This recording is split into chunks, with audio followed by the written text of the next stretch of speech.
네, 오늘 우리 요한복음 26번째 시간이고요. 우리 말씀 제목 한번 읽어볼까요? 시작! 예수님의 이야기로 가득 찬 예수님 이야기로 가득 찬 땡땡땡. 그 뒷부분은 여러분이 각자 갖다 붙이시면 됩니다. 여러분, 저는요 그 이야기하는 거 되게 좋아하거든요. 네, 제 이야기꾼이에요. 이야기꾼. 이야기꾼, 간증 사냥꾼. 그래서 제가 자녀들에게 이게 누워서 드론드론 이야기하는 걸 좋아하는데, 요새 무슨 일이 벌어졌어요? 저에게 무슨 일이 벌어졌어요? 이야기가 어떻게 됐어요? 이야기 주머니가 네, 맞아요. 이야기 주머니가 제가 빵꾸가 나가지고 이제 이야기를 못 해주는 거예요. 예전엔 이야기 주머니 빵꾸가 안 나서 막 술술 이야기 해줬는데, 어느 날 이야기 주머니가 구멍이 나서 이야기들이 다 빠져나갔어요, 제 머릿속에서. 그래서 미안해요, 이야기를 못하고 있어요. 그래서 요새는 그냥 책을 읽고 있어요. 그렇죠? 하지만 책도 너무 재밌다 재미없다? 예, 좀 강압적인 것 같네요. 재밌어요. 여러분, 제가 들었던 이야기 중에 기억에 남는 이야기가 있는데, 이 풍차의 나라로 유명한 네덜란드 아시나요? 너무 멋있죠. 예.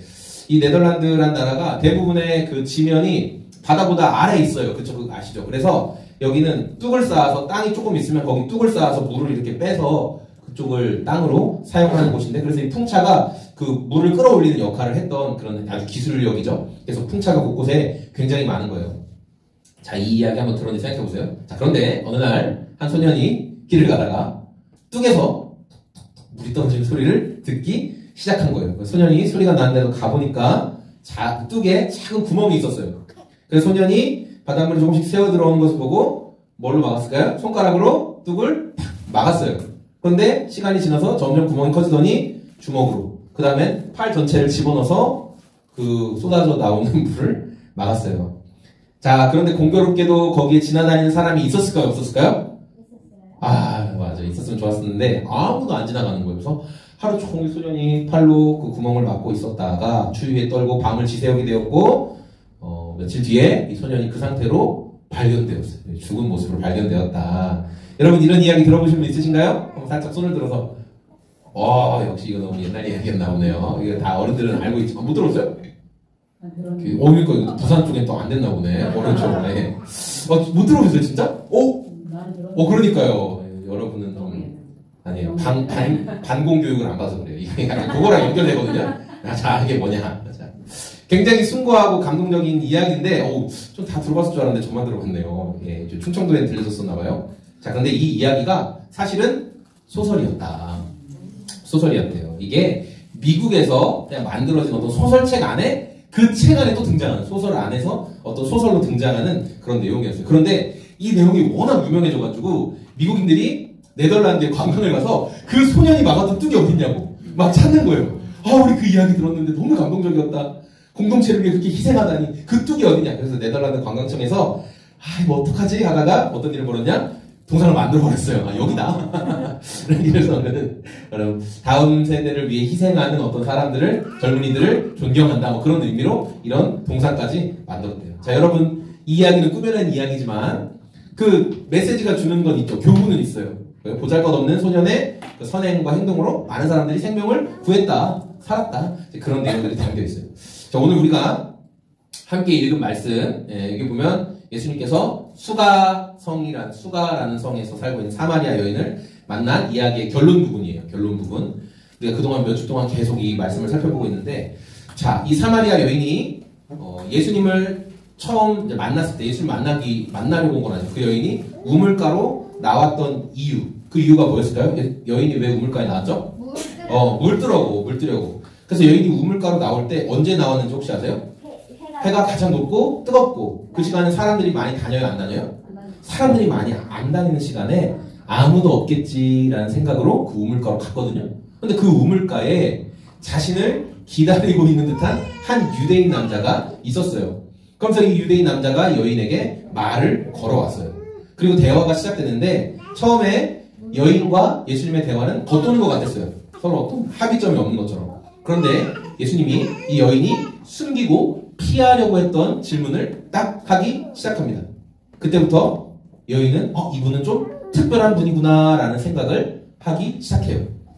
그러니까 처음엔 단순히 마시는 물에서부터 시작된 대화가 점점 영적인 깊이가 있는 대화로 이어지게 되었고, 사람의 마음속에서부터 솟아나는 기쁨의 생수가 무엇인지를 여인이 깨닫게 됐어요. 그러니까 여인이 원래 물뜨려고 물동이를 가지고 왔었는데 이제 예수님이 우리에게 진짜 기쁨을 주시는 분이구나라는 것을 알게 된 순간 여인은 물동이를 버려두고 마을 사람들에게 뛰어가게 됐다라는 거죠. 우리 39절 말씀인데요. 같이 한번 읽어보겠습니다. 그 동네에서 많은 사마리아 사람이 그것은 그 여자가 자기가 한 일을 예수께서 다 알아맞히셨다고. 네, 이 여인은 그 마을 사람들, 수가성 사람들은 이 여인을 미워했어요. 왜냐면 여인이 남편도 5명이나 있었고 행실이 좋지 않았기 때문에 라고 우리가 추측할 수 있죠. 사람들을 피하고 본인도 사람들 만나는 것을 좋아하지 않았어요. 그런데 이 보잘것없는 한 여인의 변화를 시작으로 수가성 사람들 전체의 변화가 시작되었다라는 거죠. 근데 여러분, 여인이 사람들에게 예수님을 소개한 방식이 굉장히 깊은 신학적인 지식과 또 예수님을 변증한 어떤 변증법이라고 하는데, 그럼 변증법을 가지고 사람들에게 예수님을 소개했나요? 그렇지 않았죠. 그녀는 내가 지금 예수님을 만나고 너무 벅찬 감격에 사람들에게 뛰어가서 이야기를 했던 거예요. 그러니까 사람들은 저 여자는 그림자처럼 사람들에게 드러나지 않고 조용히 살던 여자였는데 갑자기 우리에게 막 뛰어와서 막 기쁜 얼굴로 지금 내가 만난 사람을 여러분도 만나봐야 돼요 하면서 막 이야기하니까 궁금증이 생긴 거예요. 도대체 무슨 일이 있었던 것인가? 여인은 예수님이 자기가 한 일에 대해서 다 알아맞히셨다 이렇게 이야기했어요. 그리고 그 안에 자기가 숨기고 있던 사람들에게 말하지 못했던 것을 예수님은 다 알고 계셨다. 그런 이야기, 자신의 경험을 이야기했어요. 이게 수가성 여인이 보여준 전도 방법이었어요. 내가 경험한 예수님을 말하는 것.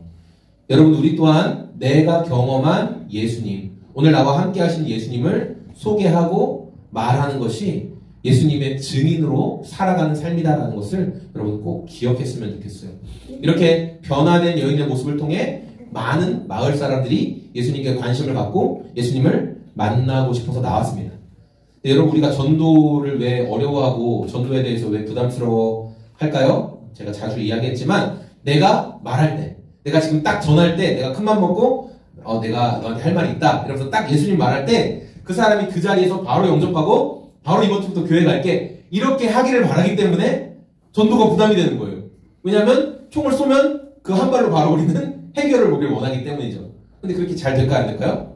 고마워요. 그렇게 잘 안 돼요. 제가 금요일날 퇴근길에 극동방송 라디오를 듣다 보면은 그 시간대에 이제 신앙에 방학한 사람들, 신앙생활 하다가 뭐 5년, 20년, 30년 교회 안 다닌 사람들 이렇게 연결해가지고 통화하는 그런 프로그램이 있거든요.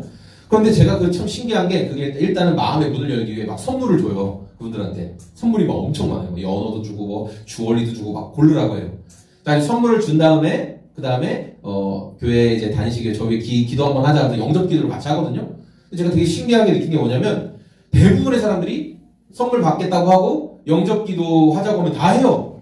그리고 또 교회 이번 주부터 가시는 거예요. 그러면 교회도 가겠다고 해요. 그게 너무 신기한 거예요. 어떻게 저렇게 다 오케이를 하지? 선물을 먼저 줘야 되나? 제가 그런 생각이 들었어요. 자, 그런데 어느 때는요, 며칠 전에 이 일이었는데, 듣고 있는데, 선물을 막 얘기하니까, 저는 선물이 필요가 없어요. 다른 분 주세요. 막 이러는 거예요. 저 뭐지? 또 그분이 되게 곤란했어요. 진행자가. 그러더니, 그럼 영접 기도 한번 하자. 또 기도는 또 따라해요. 알고 봤더니 이분이 뭐 예전에 집사였대요. 그러더니, 이제 이번 주부터 그럼 집사님 다시 교회에 가시자 그랬더니, 거기에 또 대답을 안 해. 그러니까 방송 분위기가 쏴해지는 거예요. 그런 것들을 좀 느꼈거든요. 그러니까 우리는 내가 복음을 전할 때 단번에 결실이 있어야 된다는 생각 때문에 너무 어려운 거예요. 근데 우리 뭐라고 했어요? 전도는 뭐라고 했어요? 벽돌 어떻게 하는 거예요? 벽돌 한 장 쌓는 거다. 여러분이 누군가에게 예수님 믿으니까 이렇게 좋더라. 내가 이렇게 힘들었는데 예수님 때문에 내가 살고 있다. 그 벽돌 한 장 그냥 쌓고 지나가는 거예요, 여러분. 그럼 마지막 벽돌은 여러분이 쌓는 거가 될 수도 있고 또 누군가가 쌓을 수도 있겠지만 여러분은 그냥 난 벽돌 한 장 쌓고 지나간다. 그런 마음으로 예수님은 좋은 분이야. 이렇게 소개하라는 거죠. 우리 40절 말씀 같이 한번 읽어보겠습니다. 사마리아 사람들이 예수께 와서 예수께서 이틀 동안 사마리아 여인이 이제 예수님에 대해서 소개했고 마을 사람들이 예수님께 나왔어요. 마을 사람들이 이 여인의 투박한 예수님에 대한 소개를 들었고 내가 만난 예수님 당신들도 만나야 됩니다 라고 이렇게 정말 투박하죠. 뭐 대단한 예수님이 여러분에게 선물을 준다든지 하나님의 나라는 이렇습니다 저렇습니다 그런 것도 아니에요. 나 예수님 만났는데 너무 좋았고 너도 만나봐. 그 말이었거든요. 단순하게 얘기하면. 그런데 여러분 마치 추수를 기다리는 다 익은 곡식처럼 이 여인의 말을 듣고 사람들이 무반응했습니까? 반응했습니까? 반응했어요. 맞아요. 여러분 화려한 말과 능력이 아니라 영혼의 때가 준비된 사람들은 우리가 예수님을 전할 때 반응한다는 거예요. 진짜? 나 교회 가볼게.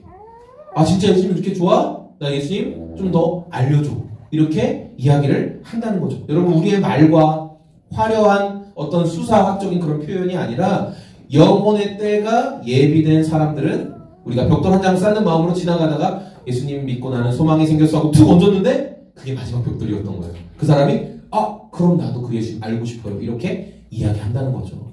예수님이 그렇게 준비되고 있도록 하고 계신다. 성경은 우리에게 말씀하셨습니다. 이렇게 예수님께 반응한 예비된 영혼들이 예수님에게 뭐라고 얘기했어요? 우리와 함께 좀 계셔 주십시오 라고 말했어요. 여러분 근데 유대인과 예수님은 유대인이죠? 지금 이 요청을 하는 사람들은 사마리아인들이거든요. 유대인과 사마리아 사이는 굉장히 서로 안 좋아요. 네. 그래서 남쪽 유대에서 북쪽인 이스라엘로 가는데 중부지방이 사마리아거든요. 네. 그래서 남쪽에서 이렇게 북쪽 이스라엘로 갈 때까지 그냥 사마리아를 거쳐서 가면 금방 며칠 만에 갈 수 있어요. 근데 사람들이 사마리아 땅 흙도 묻는 게 싫어서 어떻게 했어요? 다른 곳으로 삥 돌아가요. 보름이든 한 달이든 삥 돌아가요. 우리는 사마리아 땅 흙도 밟기도 싫어. 이 정도로 싫어했었다라는 거죠. 그런데 여러분 유대인들은 사마리아인들을 조롱하고 멸시했고 사마리아 사람들도 이스라엘 유대인 사람들 싫어했어요. 니네 왜 우리를 이렇게 나쁜 놈들 취급해? 우리를 왜 이렇게 안 좋은 종족인 것처럼 생각해? 니네만 잘났어? 이런 마음이 있었다는 거죠. 그런데 그런 서로가 믿음이 들어갔더니 어떻게 해요? 예수님 저희와 더 있어 주십시오. 우리와 함께 해 주십시오라고 말했다는 거예요.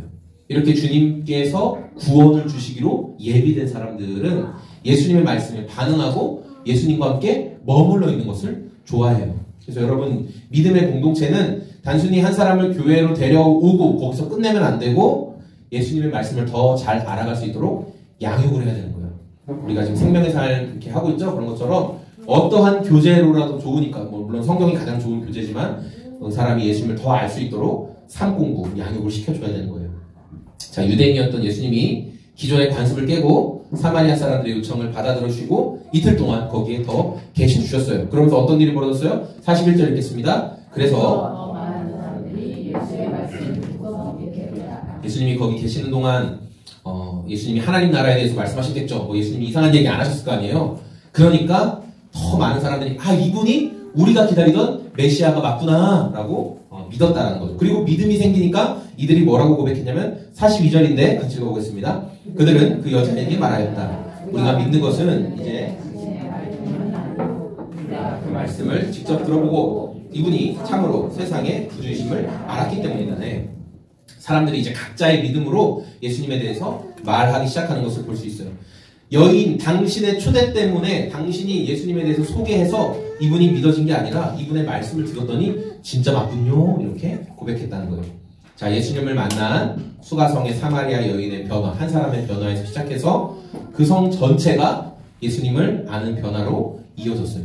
여인은 어렵고 복잡한 말로 예수님을 소개하지 않고 내가 경험한 예수님을 말했을 뿐인데 사람들이 때가 이르렀기 때문에 추수 때가 되었기 때문에 예수님께 그 말만 듣고도 나왔다라는 거죠. 이처럼 저와 여러분들이 예수님을 나의 구원자로 만난 경험이 있는 예수님이 나의 구원자로 믿어지는 사람이라면 나 한 사람의 믿음에서만 그치는 게 아니라 반드시 증인의 삶을 살아야 한다는 거예요. 여러분 거창하고 대단한 말 필요 없습니다. 그냥 내가 지금 경험하고 만난 예수님을 여러분이 말하면 된다라는 거죠. 오늘 말씀을 마칠 건데 예수님은 사마리아 지역의 수가라는 성에서 한 여인과 대화를 시작하셨고 대화 가운데 여인에게 믿음이 생겼어요. 예수님이 구원자다라는 것을 알게 됐어요. 그러니까 여인은 잠잠할 수 있었을까요? 없었을까요? 잠잠히 있을 수가 없었습니다. 그래서 마을로 들어가서 사람들에게 예수님을 소개하기 시작했어요.